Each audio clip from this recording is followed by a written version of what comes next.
परीक्षा में हिंदी साहित्य के अंतर्गत कविता या पद्य का अंश प्रश्न पत्र में व्याख्या हेतु पूछा जाता है। विभिन्न कविताओं में से आपने जिस कविता को व्याख्या हेतु चयनित किया है, तो पहला बिंदु आप लिखेंगे संकेत। आप मूल्यांकनकर्ता को यह संकेत कर रहे हैं कि हमने विभिन्न पूछी गई कविताओं में से इस कविता को व्याख्या हेतु चयन किया है।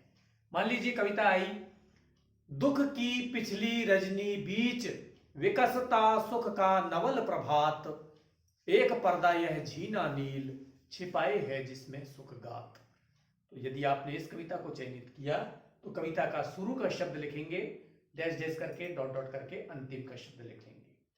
दुख की पिछली रजनी बीच, तो दुख की शुरू का शब्द हो गया और अंतिम शब्द हो गया उस कविता के अंश का गात। पूर्ण विराम लगा देंगे, उद्धरण चिन्ह बंद कर देंगे, यानी इन्वर्टेड कॉमा क्लोज कर देंगे। पुनः ध्यान दें, संकेत के अंतर्गत जिस कविता की आप व्याख्या लिख रहे हैं उस कविता का शुरू का शब्द डॉट डॉट करके, डैश डैश करके अंत का शब्द। दूसरा बिंदु आता है शब्दार्थ।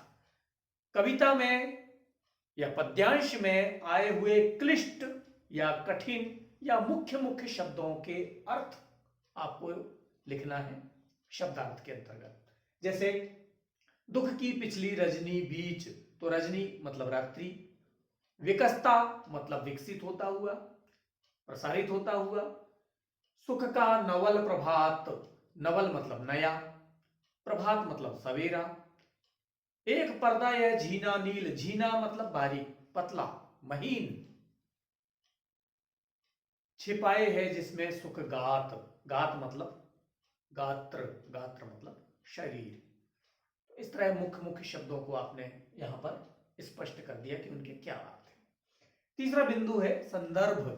संदर्भ के अंतर्गत आपको अपनी पाठ्यपुस्तक का नाम, पाठ्यपुस्तक के प्रकाशक का नाम, संपादक का नाम, या संपादक एक से अधिक है तो संपादक मंडल का नाम, फिर किस कवि की कविता है उस कविता का शीर्षक, और वह कविता किस ग्रंथ से ली गई है, और जिस कवि के बारे में आप व्याख्या लिख रहे हैं उसको आपको, उसके व्यक्तित्व और कृतित्व को भी संदर्भ के अंतर्गत संक्षिप्त में उद्धृत करना है। तो यह कविता चूंकि प्रसाद जी की है तो हम संदर्भ में लिखेंगे कि प्रस्तुत पद्यावतरण या प्रस्तुत पद्यांश हमारी पाठ्यपुस्तक अर्वाचीन हिंदी काव्य, जो कि मध्य प्रदेश हिंदी ग्रंथ अकादमी भोपाल द्वारा प्रकाशित है, जिसके संपादक डॉक्टर विनय दुबे एवं डॉक्टर आभा वाजपेयी हैं।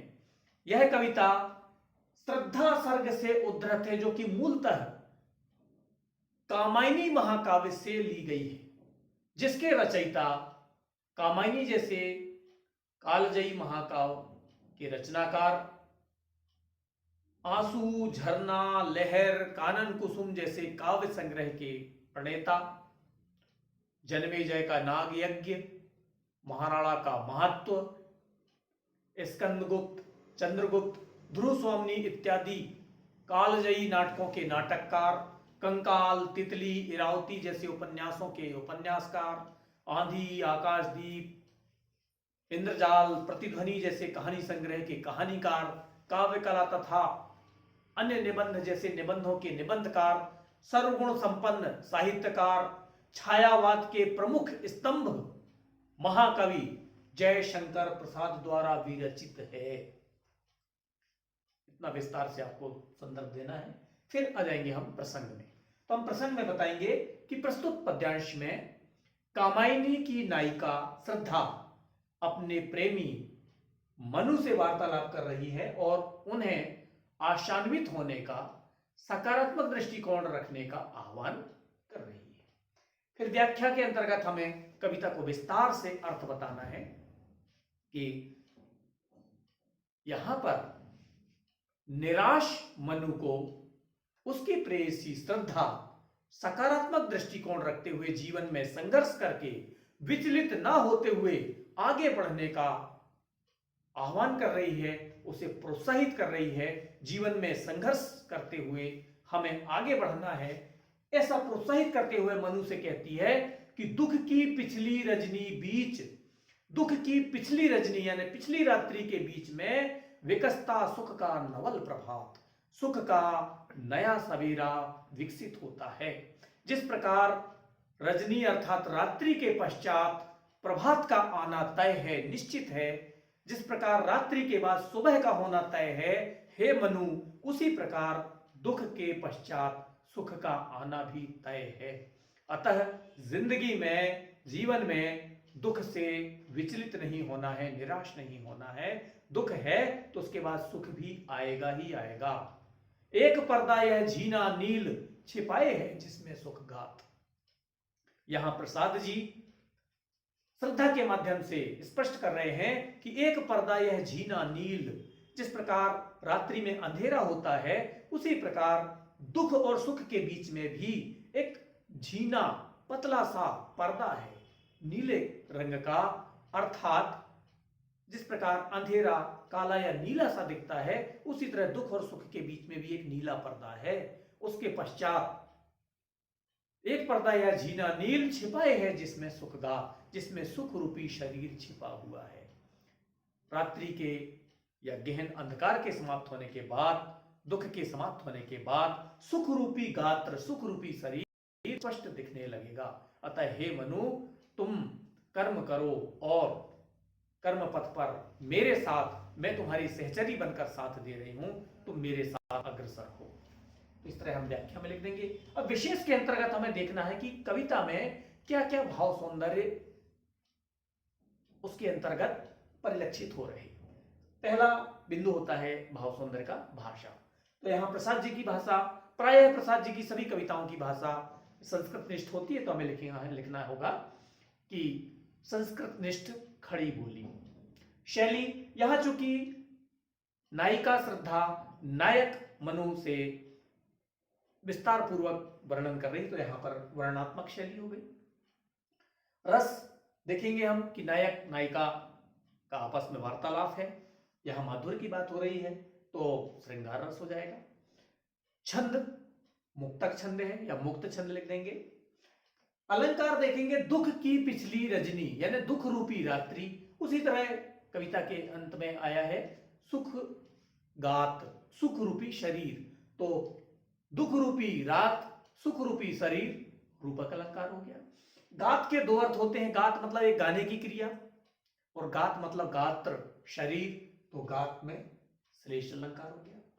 शब्द गुण देखेंगे, शब्द गुण तीन तरह के होते हैं, प्रसाद गुण, माधुर्य गुण, ओज गुण, तो यहां पर प्रसाद गुण भी है और माधुर्य गुण भी है, तो लिख देंगे कि प्रसाद गुण एवं माधुर्य गुण। शब्द शक्ति तीन तरह की होती है, अभिधा, लक्षणा और व्यंजना, यहां पर प्रसाद जी की इस कविता में प्रसाद गुण है। और फिर और भी चीजें हम देख सकते हैं, जैसे विकसता, तो हम लिख देंगे कि विकस के साथ ता प्रत्यय जुड़ा हुआ है। गात शब्द आया तो हम लिख देंगे कि गात तद्भव शब्द है, उसका तत्सम या शुद्ध रूप है गात्र। तो इस तरह से बहुत सारी बातों को हम विशेष के अंतर्गत भाव सौंदर्य के स्पष्ट करेंगे। अंतिम बिंदु कविता में व्याख्या में होना चाहिए, यदि आपको अच्छे प्राप्तांक पाने हैं तो व्याख्या में अंतिम बिंदु भाव साम्य लिखा जाना अनिवार्य है। भाव साम्य मतलब ऐसी कविता जो उसी कवि की हो या फिर किसी अन्य कवि की हो, लेकिन दोनों कविताओं के भाव में साम्य होना चाहिए।